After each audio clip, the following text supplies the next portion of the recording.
Hello guys, welcome back to my channel fruitful classes. तो आज हम पढ़ने वाले हैं चैप्टर 2 हिस्ट्री क्लास 8 का पार्ट 2। तो पहला टॉपिक है कंपनी रूल एक्सपैंड्स। अगर हम देखें कि कंपनी ने कैसे अपना रूल एक्सपैंड किया, किस तरीके से वो अपना राज्य बढ़ाता गया, तो वो चीज़ें हम इसमें पढ़ने वाले हैं। एनालाइज करें अगर हम जो प्रोसेस उन्होंने यूज़ किया है ब्रिटिशर्स ने इंडियन स्टेट्स को कब्ज़ा करने पे, उन पे कब्ज़ा जमाने पे, तो उन्होंने डायरेक्टली किसी जगह पे अटैक नहीं कर दिया। जैसे कि मैं नहीं जानती कि ये जगह कौन सी है, let's take an example of Meerut, कि मैं नहीं जानती है मेरठ है और मैंने जाके यहाँ पे हमला कर दिया। नहीं करते थे वो ऐसा। पहले के ज़माने में जो राजा लोग होते थे वो करते थे, लेकिन ये लोग ये प्रोसेस यूज़ नहीं करते थे। वो लोग उस जगह के पॉलिटिकल बैकग्राउंड, इकोनॉमिक बैकग्राउंड, इन सारी चीज़ों को देखते थे, फिर सोचते थे कि कैसे पॉलिटिकली इस राजा को अपने अंडर लिया जाए, और फिर धीरे धीरे करके उस जगह पे अपना कब्जा जमा लेते थे। जब बैटल ऑफ बक्सर ख़त्म हो गया तो उसके बाद क्या हुआ, 1764 के बाद क्या हुआ, जो कंपनी थी उसने रेसिडेंट्स मतलब घर लेने स्टार्ट कर दिए इंडियन स्टेट्स में। तो वो लोग यहाँ पे रहने लगे। तो वो क्या थे कि जो उनकी कंपनी थी उसके पॉलिटिकल एजेंट्स थे, उसके कॉमर्शियल एजेंट्स थे, और उनका काम क्या था, कंपनी को सर्व करना, कंपनी के इंटरेस्ट्स, प्रॉफिट्स, इन सारी चीज़ों को देखना। बट अब जब वो यहाँ पे रहने लगे तो वो क्या करने लगे, इंडियंस के इंटरनल अफेयर्स में दखल अंदाजी करने लगे, कहें तो अपनी नाक घुसाने लगे। वो लोग डिसाइड करने लगे कि कौन क्या काम करेगा, कौन राजा बनेगा, कौन एडमिनिस्ट्रेटर बनेगा, कौन क्या करेगा। तो ये सारी चीज़ें वो लोग डिसाइड करने लगे, और ज़बरदस्ती उन्होंने क्या किया, सब्सिडियरी अलायंस को हमारे ऊपर लागू कर दिया, इंडिया के ऊपर लागू कर दिया। अब ये सब्सिडियरी अलायंस क्या है, इसका मतलब ये है कि जितने भी इंडियन रूलर्स थे वो अपनी खुद की आर्म्ड फोर्स नहीं रख सकते थे। उनके पास ये राइट नहीं था कि वो अपनी खुद की एक सेना रखें अपने प्रोटेक्शन के लिए, बल्कि उनको जो प्रोटेक्शन मिलेगी वो कंपनी की जो आर्म्ड फोर्स होती थी वो देगी। बट अब वो लोग उसके लिए भी बोल रहे हैं कि तुम्हें सब्सिडियरी अलायंस के लिए पे करना ही पड़ेगा। ये तो वही बात हो गई कि आप उसको अपनी चीज़ रखने भी नहीं दे रहे हो, और आप उसको फोर्स कर रहे हो कि आप ये चीज़ खरीद लो, और उसके पैसे आप उससे ज़बरदस्ती ले रहे हो, बल्कि उसके पास वो चीज़ पहले से ही मौजूद है। और अगर कभी इंडियन रूलर्स फेल हो गए पेमेंट करने में, तो उनके राज का उनका जो प्लेस था उस जगह का वो क्या करेंगे, एक पार्ट ले लिया जाएगा उनसे। मतलब कोई कंसेशन नहीं थी इंडियंस के लिए। अगर वो फेल हुए वहीं पे उनका एक पार्ट ले लिया गया उनके राज का। मतलब अपने देश में ही अपने घर में उनको घुट घुट के रहना पड़ रहा था। जैसे अगर एग्जाम्पल लें तो जो रिचर्ड वेलेस्ली थे, एक गवर्नर जनरल थे 1798 टू 1805, और वो क्या, जो नवाब थे अवध के, उनको फोर्स कर रहे थे क्या करने के लिए, कि वो अपना पार्ट एक दे दें, उनका जो राज है उसमें से वो एक पार्ट दे दें, क्योंकि वो फेल हो गए थे सब्सिडियरी अलायंस पे करने में। तो हैदराबाद के भी जो नवाब थे, जो रूलर थे, उसको भी फोर्स करके टेरिटरी सारी ले ली गई। मतलब ये उन लोगों का कुछ ऐसा नहीं था कि उनको ये चाहिए, बट वो लोग कर क्या रहे थे, इनडायरेक्टली वो सारी जगहों को, जितने भी पार्ट्स थे इंडिया के, सबको अपने कंट्रोल में ले रहे थे। तो इस तरीके से वो पॉलिटिकली, इकोनॉमिकली और डिप्लोमेटिकली काम कर रहे थे।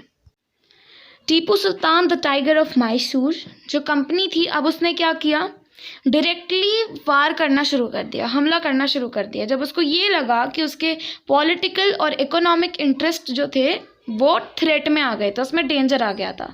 तो ये जो चीज़ है ये हम लोग साउदर्न इंडिया के मैसूर के स्टेट से इलस्ट्रेट कर सकते हैं, वहाँ का एग्जाम्पल ले सकते हैं। मैसूर जो था बहुत ही ज़्यादा उसमें स्ट्रेंथ थी, और उसको किसके लीडरशिप में इतनी स्ट्रेंथ आई थी, हैदर अली, जिन्होंने रूल किया था 1761 टू 1782 तक, और उनके फेमस सन टीपू सुल्तान, जिन्होंने 1782 से 1799 तक रूल किया। माइसोर ने क्या किया, जो मालाबार कोस्ट था वहाँ से उन्होंने बहुत सारे प्रॉफिटेबल ट्रेड किए और वो मालाबार कोस्ट से ही जो कंपनी थी वो पेपर और कार्डामोम खरीदती थी। 1785 में टीपू सुल्तान ने क्या किया, सैंडलवुड, पेपर, कार्डामोम, इन सारी चीज़ों का जो एक्सपोर्ट होता है वो बंद कर दिया अपने किंगडम से, और लोकल मर्चेंट्स को भी मना कर दिया कि वो कंपनी के साथ ट्रेड ना करें। और उसने फ्रेंच जो थे उनके साथ एक अच्छा रिलेशनशिप बनाया और उनकी मदद से अपनी आर्मी को स्ट्रांग बनाया, उसे मॉडर्नाइज किया।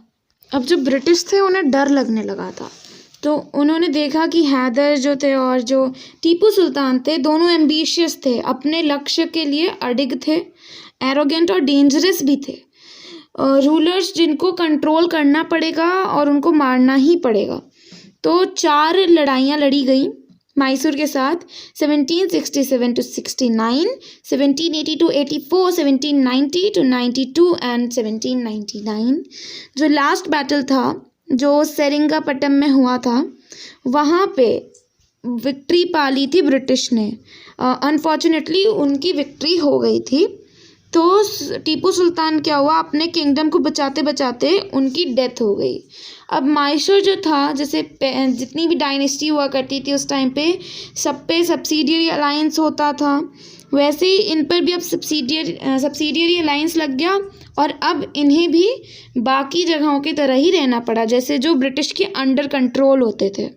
वॉर विद द मराठास, तो लेट 18th सेंचुरी में क्या हुआ, कंपनी ने मराठा पावर को भी डिस्ट्रॉय कर दिया। और वो कब उसको डिफीट किया था मराठा पावर को, 1761 में पानीपत की लड़ाई में। Okay, third battle of Panipat थी। तो थर्ड बैटल ऑफ पानीपत किन के बीच हुई थी, Marathas and the British power. Okay, अब वो क्या था, उस स्टेट को किस चीज़ में डिवाइड किया, चीफ्स में, सूबेदार्स में, जो अलग अलग डायनेस्टी से बिलोंग करते थे, जैसे कि सिंधिया, होलकर, गायकवाड़, भोसले, ऐसी सारी डायनेस्टी थी।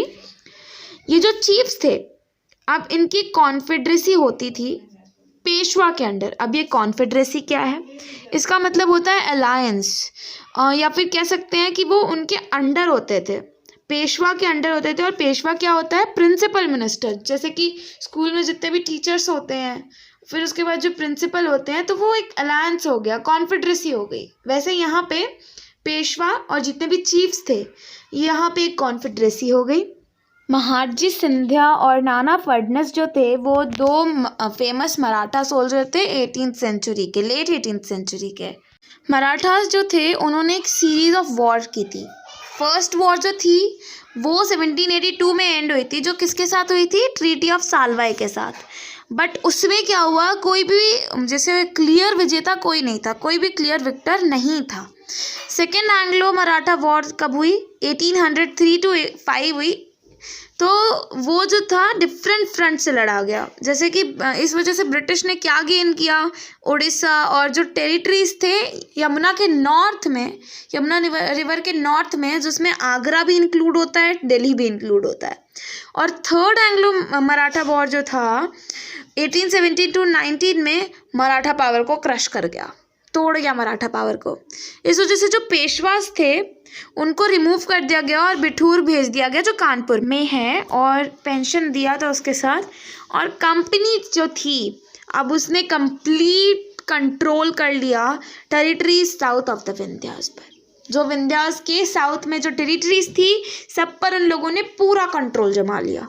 द क्लेम टू पैरामाउंटेसी, अब ऊपर जो हमने टेक्स्ट पढ़ा उससे ये क्लियर है कि अर्ली 19th सेंचुरी जो थी उसमें जो कंपनी थी उसने एग्रेसिव पॉलिसी अप्लाई की, टेरिटोरियल एक्सपेंशन की। मतलब कि उन्होंने ऐसी पॉलिसीज़ अपनाई जिससे वो अपने टेरिटरी को एक्सपैंड कर सके। तो जो लॉर्ड हेस्टिंग्स थे, गवर्नर जनरल थे 1813 to 1823, मतलब 10 साल के लिए एक न्यू पॉलिसी लाए। क्या थी, पैरामाउंटेसी। और इसका मतलब क्या था, कंपनी क्या है वो करी थी क्लेम कि अथॉरिटी जो है, उनकी जो अथॉरिटी है वो पैरामाउंट रहेगी, या फिर कह सकते हैं सुप्रीम रहेगी, सर्वोपरि रहेगी, सबसे ऊपर रहेगी। इसीलिए कंपनी की जो पावर होगी वो किसी भी इंडियन स्टेट से ऊपर होगी। और इससे क्या हुआ कि इसी पॉलिसी पे क्या चलता रहा, दूसरी जो पॉलिसीज आई ब्रिटिश की उस पे इसने गाइड किया। ये पैरामाउंट से जो पॉलिसी थी इसने उन सारी पॉलिसीज को गाइड किया। और ये जो पॉलिसी थी, प्रोसेस था, ये भी अनचैलेंज्ड नहीं रहा, मतलब इसे भी चैलेंज किया गया हम इंडियंस के थ्रू। जैसे कि एग्जाम्पल लेते हैं, ब्रिटिश ने क्या किया कि तूर को अपने अंदर लेने की कोशिश की, उस पर कंट्रोल जमाने की कोशिश की इसे पैरामाउंट से। तो रानी चन्नम्मा जो थी उन्होंने क्या किया, अब अपने हाथ में सब कुछ ले लिया और एक रेसिस्टेंस मूवमेंट चलाया। और वो अरेस्ट किया गया था बिकॉज उन्होंने ब्रिटिश को, जो वो मानते थे कि वो सबसे ऊपर हैं, उनके खिलाफ गई, इसलिए उनको अरेस्ट कर लिया गया 1824 में और वो प्रिजन में ही उनकी डेथ हो गई 1829 में। बट रयन्ना एक गरीब चौकीदार था संगोली का, जो कितूर में है, उसने इस रेसिस्टेंस को आगे बढ़ाया। रेसिस्टेंस मतलब क्या, अपोजिशन को आगे बढ़ाया और पॉपुलर सपोर्ट था उसके साथ, मतलब सारे लोग उसके साथ थे, बहुत पॉपुलर लोग उसके साथ थे, इसलिए उसने कई सारी ब्रिटिश कैंप्स और रिकॉर्ड्स को डिस्ट्रॉय कर दिया। बट उसे भी पकड़ लिया गया, उसे भी हैंग कर दिया गया, मतलब क्या, फांसी पर चढ़ा दिया गया ब्रिटिश के द्वारा। कब? 1830 में। लेट 1830s में क्या हुआ, ईस्ट इंडिया कंपनी जो थी उसको डर लगने लगा, किसके बारे में, रशिया के बारे में, क्योंकि वो सोचने लगी कि रशिया जो है शायद एक्सपैंड कर जाए पूरे एशिया में और इंडिया में भी एंटर कर सकती है नॉर्थ वेस्ट से। तो इस फियर के कारण, इस डर के कारण क्या हुआ, ब्रिटिश अब क्या चाहती थी कि वो अपना कंट्रोल सिक्योर कर ले, कहाँ पे, नॉर्थ वेस्ट में। उसने एक वॉर लड़ी, किसके साथ, अफ़गानिस्तान के साथ 1838 और 1842 के बीच में, और इनडायरेक्ट कंपनी रूल वहाँ पे इस्टेब्लिश कर दिया। उसके बाद सिंध भी उसने ले लिया अपने अंडर में 1843 में। अब ब्रिटिश क्या चाहते थे कि वो पंजाब को भी अपने अंडर ले लें, बट महाराजा रंजीत सिंह जो थे उनकी वजह से कंपनी ऐसा नहीं कर पाई। बट 1839 में जब उनकी डेथ हुई तो उन्होंने 2 वॉर्स लड़ी और अल्टीमेटली 1849 में पंजाब को भी अपने अंडर ले लिया। द डॉक्ट्राइन ऑफ लैप्स, जो अब वो लोग पॉलिसीज़ ला रहे थे, तो एक पॉलिसी ये भी थी डॉक्ट्राइन ऑफ लैप्स की। ये कौन लाया था, लॉर्ड डलहौजी, गवर्नर जनरल था, कब से, 1848 टू 1856।